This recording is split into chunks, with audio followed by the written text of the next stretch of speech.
ठीक है बच्चों, हमारा अगला टॉपिक है नंबर सिस्टम का लेक्चर नंबर 6। ठीक है। विभाज्यता के नियम हम लोग पढ़ रहे थे। हम लोगों ने 1 से लेकर 10 तक की संख्याओं के भाज्यता के नियम पढ़ लिए थे। आज इस लेक्चर में आगे के हम 11 से लेकर 20 तक के जो भाज्यता के नियम है, 11 से लेकर 20 तक की संख्याओं से कौन सी संख्या कटेगी कौन सी नहीं कटेगी, इनके बारे में हमको पढ़ना है। तो इनका टॉपिक चलो स्टार्ट करते हैं। देखिए, ये जो टॉपिक हैं, आपके जो सुपर टेट वाले बच्चे हैं, सी टेट वाले बच्चे हैं, यानी टेट की तैयारी करने वाले जो बच्चे हैं, या छोटे एग्जाम्स जैसे कि लेखपाल वगैरह, ये लेखपाल के हो गए, या ट्रिपल एस सी के सी डी रैंक के जो पेपर होते हैं, उनके लिए 1 से लेकर 10 तक के जो हमने पीछे के नियम पढ़ाए हैं, उनसे ही काफी हद तक क्वेश्चन मिल जाएंगे, वो सॉल्व कर लेंगे। लेकिन कुछ बड़े एग्जाम होते हैं जैसे कि एसएससी वगैरह में, आपको 11 से लेकर 20 तक के जो भाज्यता के नियम हैं, ये भी पढ़ने बहुत जरूरी होते हैं। तो इसलिए इनको चलो स्टार्ट करते हैं। अगली हम संख्या देखते हैं, 11 से भाज्यता। ठीक, कोई संख्या 11 से कब भाज्य होगी? तो इसका नियम है, जैसे जो हम इन संख्याओं की बात कर रहे हैं, जैसे कि हमने 7 देखा था, 7 एक अभाज्य संख्या है, 11 एक अभाज्य संख्या है। तो मतलब हम अभाज्य संख्याओं से भाज्यता का जब नियम देखेंगे, तब हम एक बात ध्यान रखेंगे कि हमको एक विशेष तरीके से उसको चेक करना पड़ेगा। जैसे 7 में हमने क्या किया था, संख्या का अंतिम अंक का दोगुना करके हम घटाते थे शेष संख्या से। ठीक, इस तरीके से अलग रूल होंगे इन संख्याओं के। जैसे 11 है, एक अभाज्य संख्या है, तो इसे भाज्यता जब हम चेक करेंगे तो इसके रूल कुछ अलग होंगे। देखिए कैसे।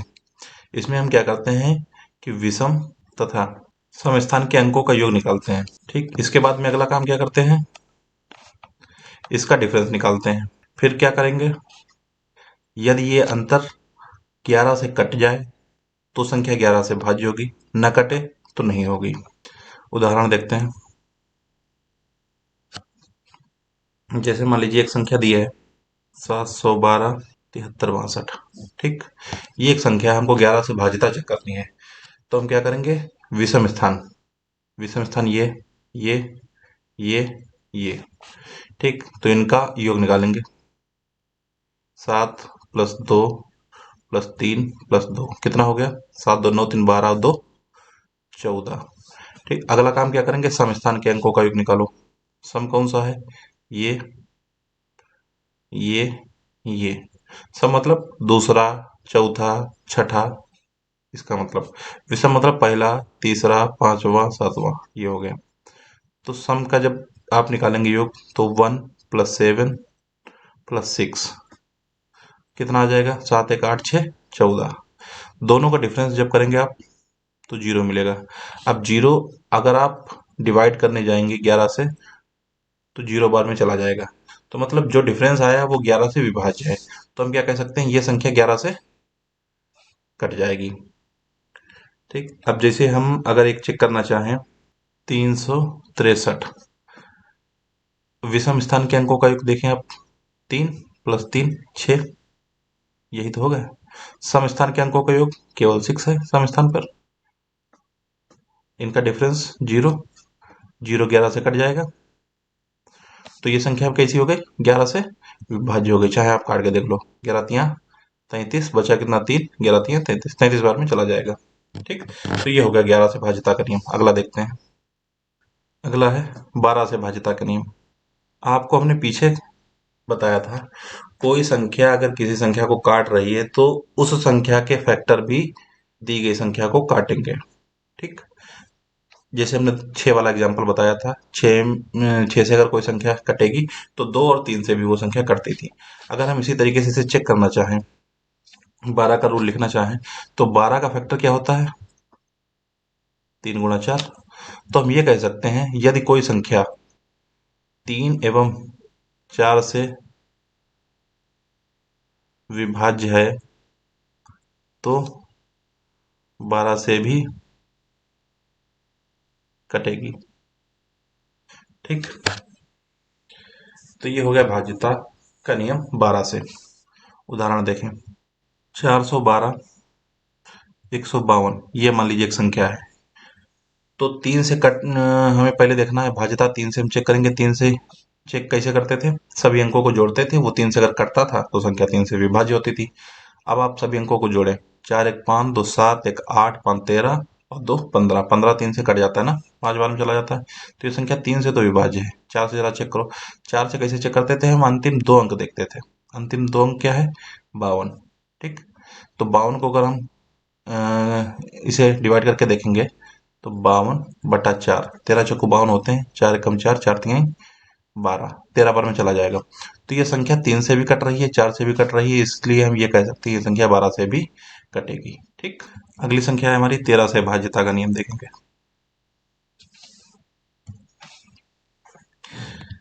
ठीक। 11 के बाद में अगली अभाज्य संख्या कौन सी है? 13। जिस तरीके से 7 का अलग रूल था, 11 का अलग रूल था, उसी तरीके से 13 का भी अलग रूल है। ध्यान से इसे देखिए। इसमें क्या करते हैं हम?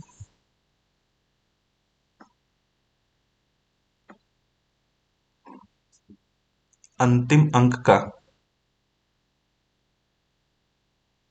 4 गुना करके शेष में जोड़ दो। प्राप्त फल में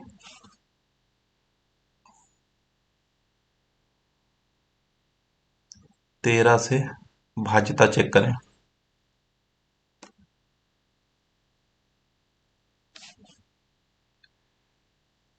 यदि कटे तो क्या होगी ये संख्या? 13 से भाज्य है। देखो, उदाहरण देखो इसका। जिसे मान लो लिखा है 1989। क्या बताया हमने? अंतिम अंक का 4 गुना शेष संख्या में जोड़ो। तो अंतिम अंक क्या है? 9। शेष संख्या क्या बचेगी? इतनी, 198। ठीक। अंतिम अंक अगर आप ले लोगे, 9 हटा लोगे तो 198 बचा। तो अंतिम अंक जो 9 है, इसका 4 गुना क्या हो जाएगा? 36। 198 में 36 आप जोड़ोगे तो 234 मिलेगा। ठीक। फिर यही काम करना है, ये लगातार काम करना है, करते रहना है, हमें चेक करना है। यहाँ पर भी आप चेक कर सकते हो, लेकिन और सिंपल कर लो। 23 प्लस 4, अंतिम अंक क्या है? शेष अंक 23, अंतिम अंक 4। इसका क्या करना है? 4 गुना। 4 गुना कर दिया तो कितना बनेगा? 16। ये कितना हो गया? 39। 39 अब आप 13 से काट के देखेंगे तो 13 तिया 39 होते हैं। ठीक। तो मतलब ये है कि अब जो फल हमको प्राप्त हुआ था वो 13 से विभाज्य है, तो ये हम कह सकते हैं 1989 एक ऐसी संख्या है जो कि 13 से भाज्य होगी। अगला रूल,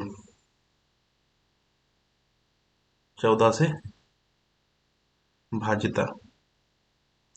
14 से भाज्यता कैसे चेक करेंगे? 14 को आप 2 गुणे 7 लिख सकते हैं, लिख सकते हैं ना? तो हम ये कह सकते हैं और कि ये हम कह सकते हैं कि कोई संख्या जो 2 से भी कटे और 7 से भी कटे, वो कैसी हो जाएगी? 14 से भाज्य हो जाएगी। उदाहरण देखो। जैसे मान लो एक संख्या है 7784। ठीक है, आपको पता है 2 से अगर कोई संख्या कटेगी तो वो सभी सब सम संख्याएं होंगी। तो हम ये कह सकते हैं वो सम संख्याएं जो 7 से कटें वो 14 से भाज्य होंगी। ठीक। कहने का तरीका है, बात एक ही है, अलग अलग तरीके से हम कुछ भी कह सकते हैं इनको। या हम ये कहें 2 और 7 से भाज्य संख्या 14 से कटेगी, या हम ये कह सकते हैं वो सम संख्या जो 7 से कट जाए वो भी 14 से कटेंगी, एक ही बात है। ठीक। तो 7784 है। 2 से कैसे हम चेक करेंगे? अंतिम अंक देखेंगे, अंतिम अंक 4 है, 2 से विभाज्य है, तो 2 से तो हो गया चेक। 7 से कैसे चेक करेंगे? 7 से चेक करने का वही तरीका है पुराना वाला। अंतिम अंक का क्या करेंगे? दोगुना करके घटाते हैं। तो 4 दूना 8, घटाएंगे कितना बचा? 770। 770। ठीक। फिर वही काम करेंगे, अंतिम अंक का दुगुना करके घटाएंगे। तो दुगुना करोगे जीरो का तो जीरो तो रहेगा, तो ये कितना आ जाएगा? 77। 77 आप 7 से काटने जब जाएंगे तो 11 आपको उत्तर मिल जाएगा। 11 बार में 77 कट जाएगा। ठीक। तो हम ये कह सकते हैं ये संख्या जो है वो 7 से भी विभाज्य है। 7 से भी विभाज्य है 2 से भी है, तो ये 14 से विभाज्य होगी। ठीक। अगली स्लाइड पे। ठीक है। अब हम अगली संख्या चेक करते हैं 15 से। 15 से भाजित आप कैसे देखेंगे? आपको पता है कि 15 को हम 3 into 5 लिखते हैं, ठीक है। तो हम ये कह सकते हैं 3 से और 5 से जो संख्या कट जाए वो 15 से कटेगी।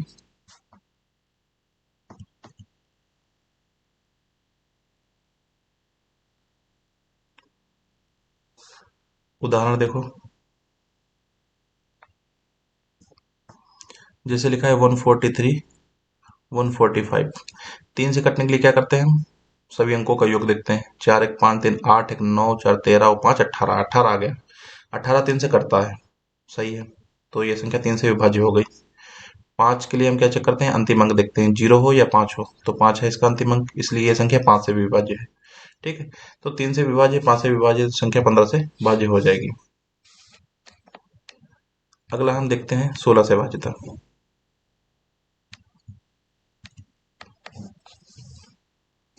16 को किस तरीके से देखेंगे? आपने पढ़ा है 2 से भाज्यता। 2 के लिए हम अंतिम एक अंक देखते थे। फिर आपने पढ़ा है 4 से भाज्यता। 4 के लिए अंतिम 2 अंक देखते थे। फिर आपने 8 पढ़ा है। 8 होता है 2 की घात 3, इसलिए हम अंतिम 3 अंक देखते थे। आपने ये भी पढ़ा है 16 को हम 2 की घात 4 लिखते हैं, इसलिए हम अंतिम 4 अंक देखेंगे।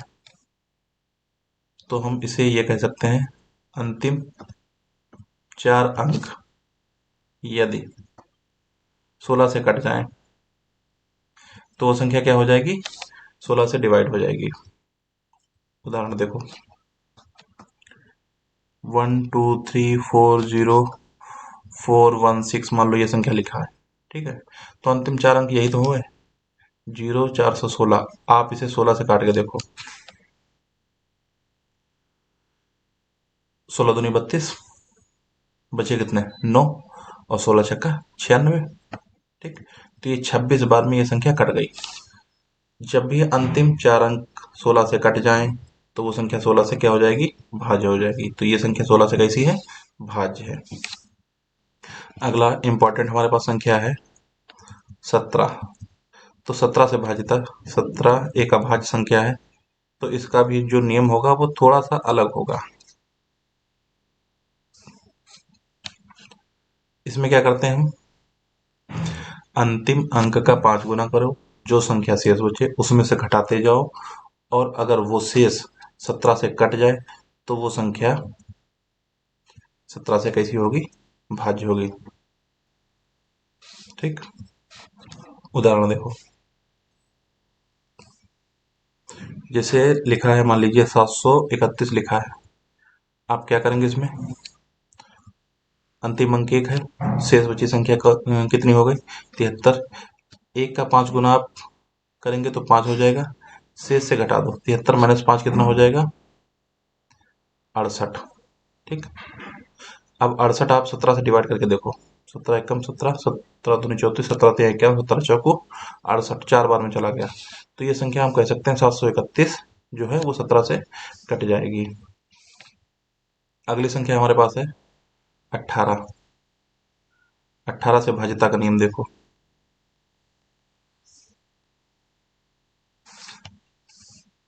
18 को हम इस तरीके से लिख सकते हैं 2 into 9 या 3 into 6, ठीक, कुछ भी लिख सकते हैं। तो हम ये कह सकते हैं 2 एवं 9 से भाज्य संख्या 18 से कटेगी। देखो, उदाहरण 390, 24 लिखा है। अंतिम अंक सम है, इसलिए 2 से तो कटेगी। अंकों का योग करके देखो, 9 3 12 और 2 14 और 4 18। अंकों का योग 18 आ रहा है, वो भी 9 से भाज्य है, इसलिए ये संख्या 2 से भी कट रही, 9 से भी कट रही, इसका मतलब ये 18 से भी कटेगी, ठीक है। दूसरे तरीके से देखना चाहें तो हम ये कह सकते हैं वो संख्या जो 3 से भी कटे, 6 से भी कटे, तो वो संख्या 18 से भी कटेगी, ठीक है। आप अपना करना चाहें होमवर्क तो करके देख सकते हैं इसे। अब हम अगली संख्या देखते हैं 19। 19 से भाज्यता का नियम देखते हैं जरा एक बार। 19 भी कैसी है? एक अभाज्य संख्या है। इसका नियम क्या हो जाएगा? अंतिम अंक का 2 गुना शेष में जोड़े यदि ये 19 से कट जाए तो भाज्य है। किससे भाज्य है? 19 से।